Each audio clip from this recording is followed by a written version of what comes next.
Bonjour et bienvenue à ce talk intitulé sur les erreurs communes que l'on peut faire en Go et comment les résoudre. Je m'appelle Oli Vache, je suis DevRel chez OVH Cloud et ce que j'aime avant tout, c'est tenter d'essayer d'expliquer des concepts compliqués avec des mots simples et des illustrations. Pourquoi ce talk? Go est un langage facile à prendre en main, typé et compilé, et parce que je n'ai pas trouvé de talk existant qui parlait de ce topic, et on aime tous les Rex, et comme d'habitude, c'est encore une excuse pour moi pour ajouter des gophers dans mes présentations. Comme vous pouvez le voir, il est très facile et rapide de créer un serveur HTTP en Go. En 5 lignes de code, sans les imports et la déclaration de la fonction main, on a un serveur HTTP qui est créé et démarré. OK, c'est cool, c'est rapide, c'est concis, mais on va voir des erreurs que l'on peut faire au début. Astuce numéro 1, utiliser un IDE. Alors oui, j'avoue, j'ai hésité à mettre cette diapositive, mais une des bonnes pratiques quand on fait du Go, comme quand on fait du C, du Scala et même du Java, une des bonnes pratiques, c'est d'utiliser un IDE. L'IDE va vous faciliter la vie au quotidien. Vous allez pouvoir, de façon très visuelle, corriger les erreurs de syntaxe. Les imports et les variables non utilisées seront surlignés et vous pouvez également lancer les tests unitaires directement dans votre IDE et voir la couverture de code en temps réel. Utilisez l'IDE avec lequel vous vous sentez le plus à l'aise, c'est très important. Astuce numéro 2, les tests unitaires.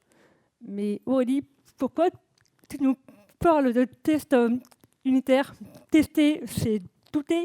Il n'y a pas de bug dans mon application et je n'aurai pas le temps de tester. Alors, plus sérieusement, et bien évidemment, même sur des petits projets, des applications, des CLI, des microservices, faites des TU. Et le plus particulièrement sur la partie du code qui contient l'intelligence de votre application. Et ce conseil, il ne concerne pas que le Go. Une astuce en Go est d'écrire vos tests unitaires en suivant le table-driven test. On commence par décrire nos cas de test. Ici, on en a 3. Si j'arrive à les montrer, request, OK. Alors, il est où? Request with empty name et nil request. Puis, dans une boucle for, on va écrire une fois nos cas de test et on va les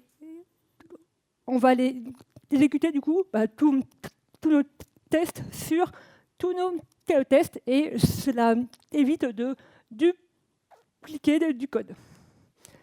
On a codé des TU, c'est suffisant. Alors non. Comme on l'a dit, coder en Go, c'est très facile, mais c'est également très facile de faire des petites erreurs. Les tests statiques sont là pour vous avertir de toutes les corrections à effectuer afin que votre code soit nickel. Il existe une liste impressionnante de pointers et il y a vraiment pointers pour tout. Qui permettent, par exemple, de vérifier si vous avez du code mort, si vous ne vérifiez pas si la méthode appelée a retourné une erreur, etc. Il existe une application pour tout, et il existe également un pointer pour tout. Donc, faites très attention à l'overdose et à bien doser votre l'utilisation. Pour utiliser tous nos linters préférés en tant que plugin, il y a Colong.ci. Alors, contrairement à ce que son nom il peut indiquer, ce n'est pas un outil de CI, d'intégration continue, mais c'est the outil pour améliorer la qualité de son code. Il vous suffit de créer un fichier .colong.ci.html et vous pourrez configurer énormément de choses, comme par exemple la liste des linters activés et désactivés, et également la valeur de ces linters. Par exemple, on peut définir la complexité cyclomatique en Go à 16 sur un projet et l'augmenter ou la diminuer sur un autre projet. C'est vraiment très pratique. Et dans certaines situations, on peut même bypasser les linters avec la directive nolint et spécifier quel est le linter en question et la raison. Et on a un petit bonus track, un linter qui est nolint et qui va vérifier justement si on a bien spécifié la raison et le linter. Astuce numéro 4, on ne panique pas. La majeure partie des exemples en Go, lorsqu'on veut débuter, pour gérer des erreurs, utilisent des paniques. Donc, on peut penser que c'est le comportement normal est recommandé. Alors, attention, les paniques sont une source majeure de cascading failure. Si une erreur survient, il vaut mieux la retourner et laisser l'appelant décider de comment gérer le cas d'erreur. Un programme va partir en panique uniquement si une chose qui ne devait jamais se passer arrive. Vous pouvez partir en panique si une erreur survient lors du démarrage de l'application, par exemple. Donc, en résumé, devez-vous retourner l'erreur à l'appelant ou partir en panique? Eh bien, cela dépend. Deux philosophies s'affrontent, l'edit crash et le error handling. Cela va dépendre du contexte et du type d'application. Mais on peut avoir les deux dans une même application. Astuce numéro 5, si on ferme quelque chose, on l'ouvre également. C'est une règle simple qui est applicable dans tous les langages. Si on ouvre une connexion, on doit également fermer cette connexion. Et en Go, cette règle est assez simple à mettre en place avec l'utilisation des fers. C'est un oubli simple, mais qui aura tellement de conséquences, comme par exemple l'augmentation de la consommation mémoire. Et en effet, à chaque appel de notre service, les appels se feront sans jamais libérer de la mémoire. Cette règle fonctionne avec les connexions, avec les manipulations de fichiers, mais également avec les response body. Et d'ailleurs, il y a un linter qui existe, qui est body close et qui permet de vérifier si vous avez bien fermé vos HTTP response body.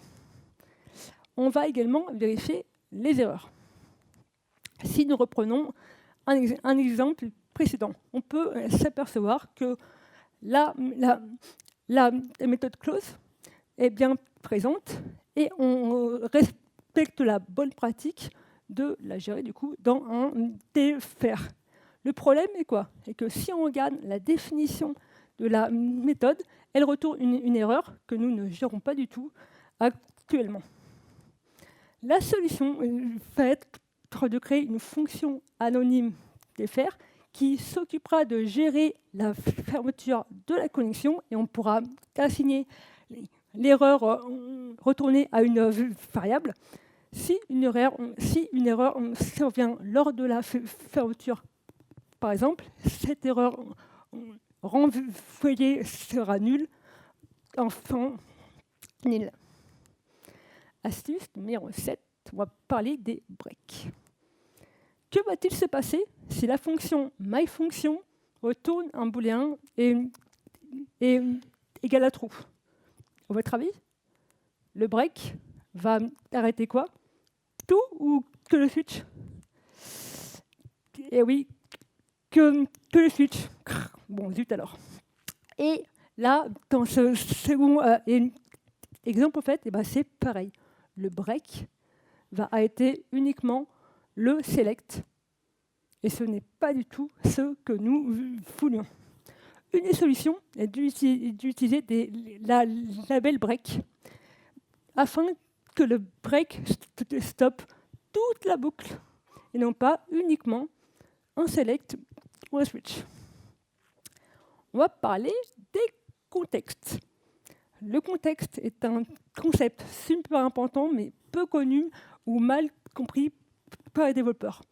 Afin de découvrir et de comprendre en quoi il est important de l'utiliser et de le transmettre dans toute son application, on va partir d'un exemple concret. On a un serveur HTTP. Salut. Le client fait un appel dessus. Le serveur, il va faire sa petite tambouille en interne, des manipulations de fichiers, des connexions à nos bases de données, etc. Mais que doit-il se passer lorsque le client cancelle sa requête? C'est là que le concept du contexte entre en jeu et montre toute sa puissance. Le contexte est traversant dans toute son application. Il peut véhiculer les informations de bout en bout. Si on reprend notre exemple, lorsque le client cancelle son appel, notre application doit arrêter tout ce qu'elle doit faire. Stop! Autrement dit, le serveur cancellera le contexte. Et sans le contexte, en fait, ce serait beaucoup moins facile d'arrêter, d'annuler la requête en base de données, les manipulations, etc. Une des bonnes pratiques, lorsqu'on crée une fonctionnalité bloquante, est d'utiliser le contexte et de gérer les annulations. Il est important de bien le faire circuler de bout en bout afin que le contexte ait son utilité. On va parler de la default zero value des maps. Lorsqu'une map est vide, nin n'est pas la valeur par défaut, mais cela va dépendre de son type. S'il s'agit d'un int, alors ce sera égal à 0.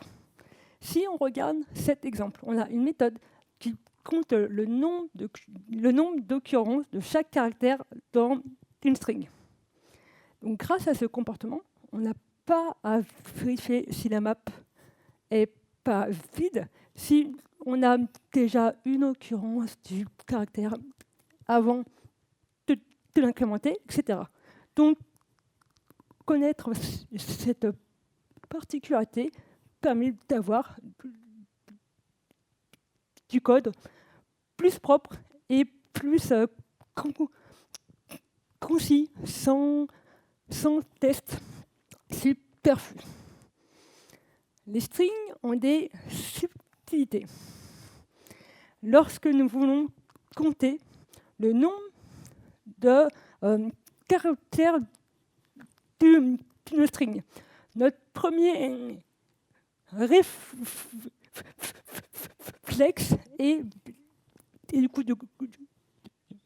d'utiliser la méthode len. Ouais, parce que len, c'est comme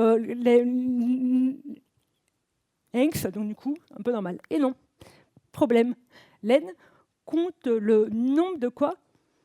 D'octets, et non pas le nombre de caractères. Zut. Et c'est une erreur, en fait, les plus courantes. Donc la solution est d'utiliser la méthode rule counting string du package UTF-8 qui, elle, va bien compter le nombre de caractères. Et avec cette astuce, il est possible d'afficher des parties d'une string en jouant avec les runes. Random, vous avez dit random. Lorsqu'on veut générer un nombre aléatoire en Go, le premier réflexe est d'utiliser la méthode int_n du package matrand. Mais problème, cette méthode utilise une défaut source et on renvoie toujours la même séquence de valeurs. Une solution est d'utiliser la méthode seed du même package afin d'initialiser la source par défaut et d'avoir un vrai random. Concrètement, vous changez la séquence de valeurs à chaque fois que le seed est seté. La bonne nouvelle est que ce comportement est fixé depuis la 1.20, du coup cool, et il n'y a plus besoin d'initialiser la source par défaut. Cool, mais la communauté connaît ce type depuis de très nombreuses années.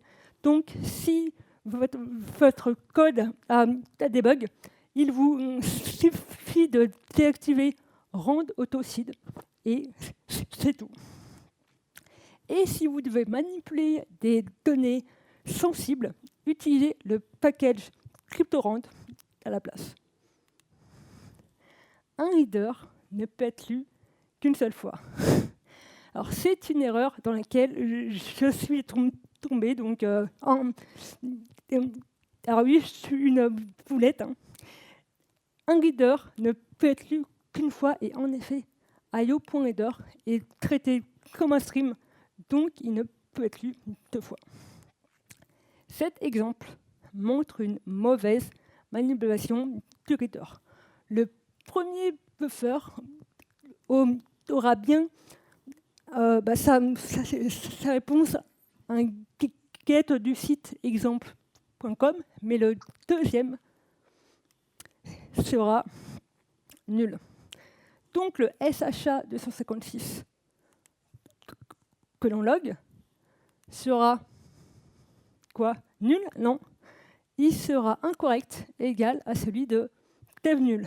Et c'est une erreur dans laquelle je suis tombée et je ne m'en suis pas aperçu. Et c'est un de mes collègues qui s'en est rendu compte et qui m'a dit alors que le bug était en production.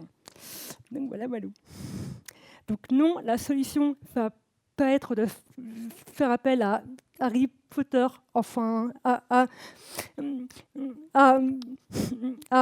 Harry Gopher, mais on va utiliser un wrapper. Ici, on a modifié le code précédent et on utilise désormais treader, qui est ici normalement, hop, et qui permet d'ajouter du comportement au fil de l'eau et d'écrire dans un writer. Donc, grâce à cela, lorsqu'on veut afficher notre checksum, cette fois-ci, cela fonctionne. Le résultat est bien celui que l'on attend, donc un get du site exemple.com. On peut également coder, si on veut, ses propres wrappers, comme là, par exemple, avec l'utilisation d'un progress reader. On va parler des channels. En 2010, oui, ça date quand même un petit peu, Andrew Jarrett avait dit « Do not communicate by sharing memory. Instead, share memory by communicating. Que l'on pourrait traduire par plutôt que de se synchroniser pour échanger des informations, il vaut mieux échanger des informations pour se synchroniser. Et derrière ce slogan, cette phrase, se cache l'utilisation des channels. Et c'est un des principaux avantages du langage. On va pouvoir faire de la programmation concurrente. Concrètement, c'est quoi? Grâce au channel, on va pouvoir envoyer et recevoir des informations à travers l'opérateur flèche. En premier lieu, on crée notre channel. Ensuite, on fait des choses. Après, on va envoyer myvar dans notre channel. Et à un moment, on va récupérer du channel une valeur que l'on va assigner à une variable. Et le tips à connaître, c'est que la donnée va en direction de la flèche, comme le vent apparemment. Astuce numéro 14, on va parler de cross-compilation.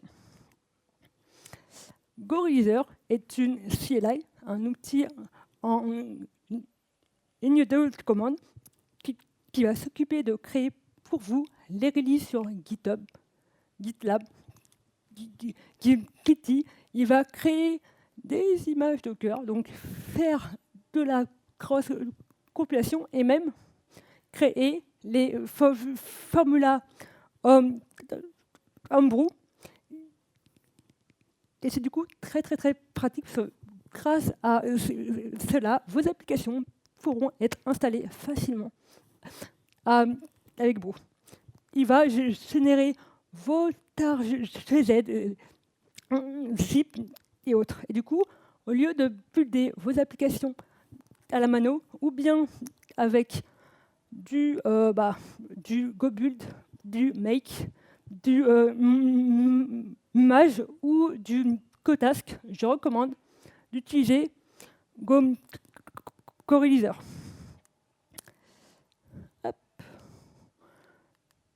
Ça ne veut plus. Hop là. Et couplé à un pipeline de CI/CD, donc là, par exemple, dans des GitHub actions, cela va permettre d'automatiser la création de release automatiquement de vos applications en Go.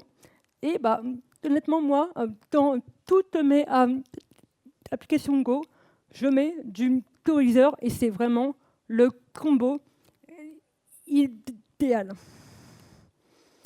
Une dernière chose, ou pas. Hop, voilà. Depuis Go 1.20, il y a une petite modification à prendre en compte dans les GitHub actions.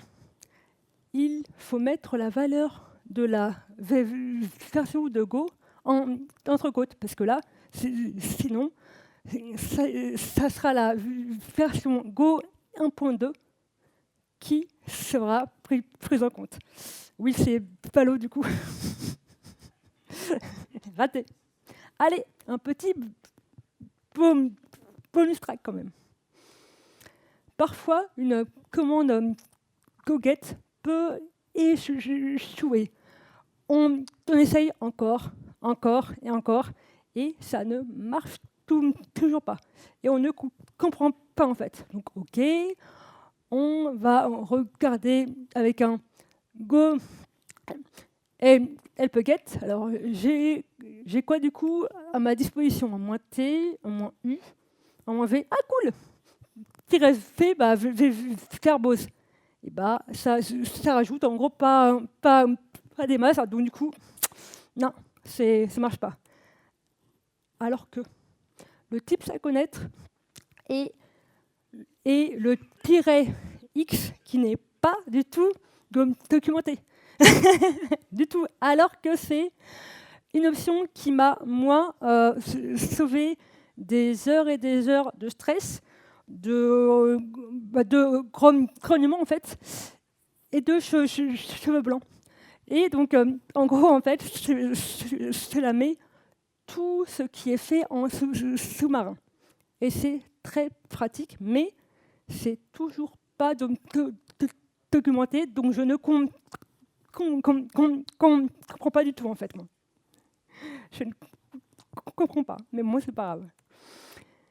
Si ça vous dit, j'ai publié une série d'articles, en fait, avec un article égale la création d'une application.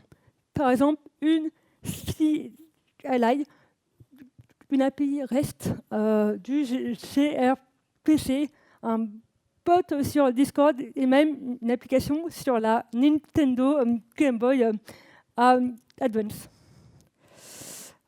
Si ça vous intéresse, j'ai créé des livres illustrés, techniques, donc un sur Kubernetes, un sur Docker, et ils sont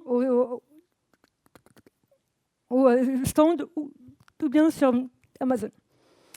Nous, c'est en vue des tips et des erreurs que j'ai pu connaître et que d'autres également ont pu connaître. Bien entendu, cette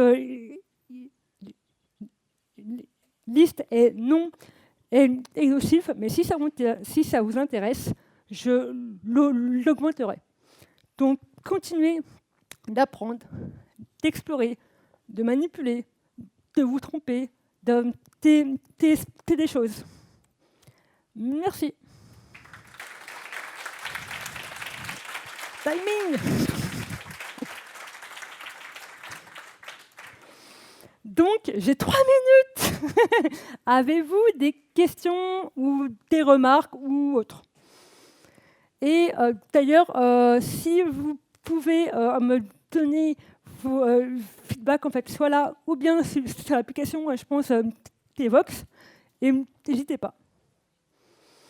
Donc, il reste 2 minutes 44 si vous avez des questions. Ou bien vous êtes trop fatigué. Oui. C'est le stand, ouais. Le stand OVH Cloud. OVH, c'est une game.